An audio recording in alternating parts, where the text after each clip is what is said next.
श्री गुरुपादुकाभ्यां नमः। परमपूज्य स्वामी प्रज्ञानंद लिखित ओंकार स्वरूपा सद्गुरू समर्था या ग्रंथाचं वाचन आपण ऐकत आहोत.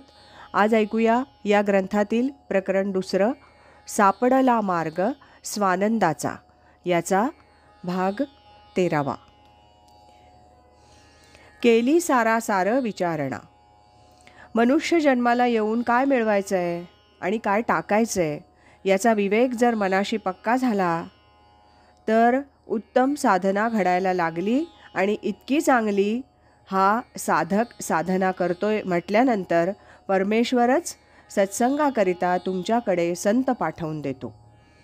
मग संतांची संगती असेल, ग्रंथाची संगती असेल, सद्विचारांची संगती असेल, हरिकृपाबळे लाधला सत्संग, परमेश्वराची कृपा असल्याची एकमेव खूण जर काही असेल तर संत संग देई, संत संग देई, आणि प्रवाही चालू नको.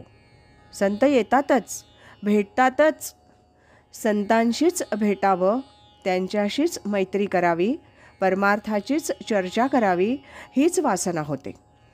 संसार प्रपंचाची चर्चा करावी असं वाटतच नाही, नकोच. रामकृष्ण परमहंसांना भेटायला विवेकानंद गेले आणि आपल्या घरच्या अडीअडचणी त्यांना सांगायला लागले.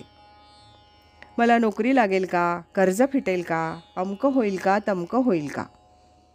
रामकृष्ण परमहंस म्हणाले, संसार प्रपंचाच्या गोष्टी बोलून बोलून माझ्या जिभेस फोड आले. किती लोकांना प्रपंचातल्या गोष्टी सांगू, उपाय सांगू त्याच्यावर. तू तरी असा एक भेटशील असं वाटलं होतं ज्याच्याशी मी परमार्थाच्या गोष्टी बोलेन. तू त्याकरता माझ्याकडे आला आहेस. लक्षात ठेव, तुला परमार्थ करायचा आहे, जगाला परमार्थ शिकवायचा आहे. आपण परमार्थाचंच बोलणं बोलूया आणि मग जे काही बोलले असतील हे गुरु शिष्य, तो खरा सत्संग. म्हणून हरिकृपाबळे लाधला सत्संग, सापडला मार्ग स्वानंदाचा. स्वामी म्हणे मज आकळले गुज. परमार्थातलं जे वर्म आहे ना ते हाताशी लागलं पाहिजे.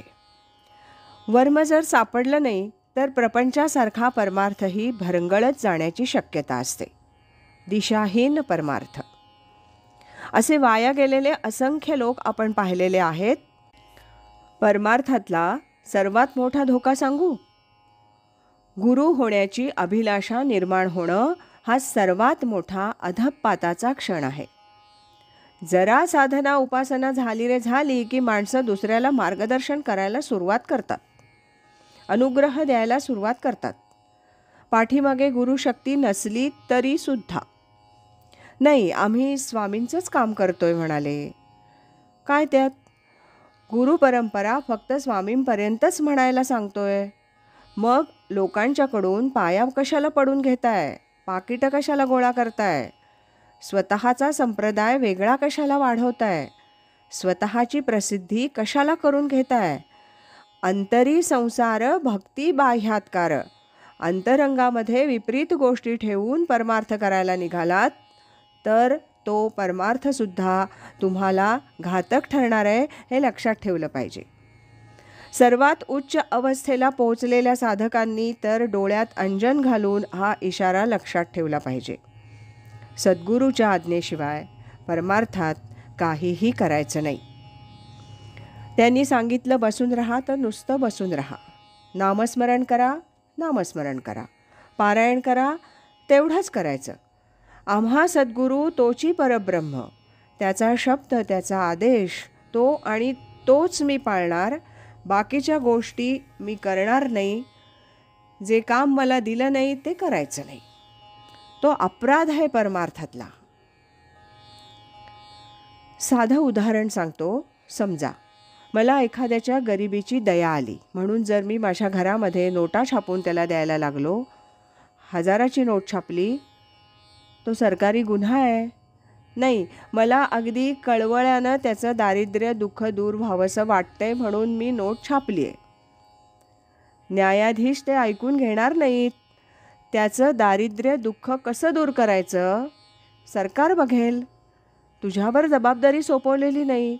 तू तुझं काम करण्याकरता या जगामध्ये जन्माला आला आहेस. परमार्थाच्या क्षेत्रामध्ये माझी भूमिका कोणती, मी काय करायचं आहे, याचं जर डोळस ज्ञान असेल तर अपराध घडतच नाहीत. नाहीतर परमार्थामध्ये सुद्धा अनेक विपरीत गोष्टी शिरतात. त्याचं कारण हे आहे, त्यातलं एक महत्त्वाचं समर्थांनी उघड उघड निषेधच केला आहे. भविष्य सांगो लागे जनी तो एक पढत मूर्ख. लोकांना दुसऱ्याचं भविष्य सांगायची लालसा फार असते. तुझं असं होईल, तुझं तसं होईल, अमकं झालंय, तमकं झालंय. कोणी सांगितला उपद्व्याप तुला? तुझं भविष्य तुला कळलं का? याचं काही सुखदुःख ह्याला कळत नाही. लोकांचं सुखदुःख निस्तरण्याचा उपद्व्याप करायचा नाही. कळलं तरी सांगायचं नाही. तुम्ही तुमच्या तथाकथित असणाऱ्या एका विशिष्ट वर्तुळामध्येच स्वतःला योग्य त्या पद्धतीनं स्थिर करून गुरुकृपेचं वस्त्र पांघरून योग्य तीच साधना करायला पाहिजे. काय मिळवायचंय परमार्थामध्ये येऊन? स्वामी म्हणे, सहज कळले आत्मरूप. मला आत्मरूप कळलं पाहिजे. याच्याकरता मी परमार्थामध्ये आलेलो आहे. मला बाकीच्या अन्य कुठल्याही गोष्टीची गरज नाही. आत्मरूप दाखवतो तो परमार्थ. आत्मरूपाची प्राप्ती होते तो खऱ्याखुऱ्या अर्थानं सफल झालेला परमार्थ. या परमार्थातल्या असणाऱ्या ज्या महत्त्वाच्या गोष्टी आहेत त्या ध्यानामध्ये घेतल्या पाहिजेत. आज एवढंच. यानंतरचा भाग पुढच्या वाचनात.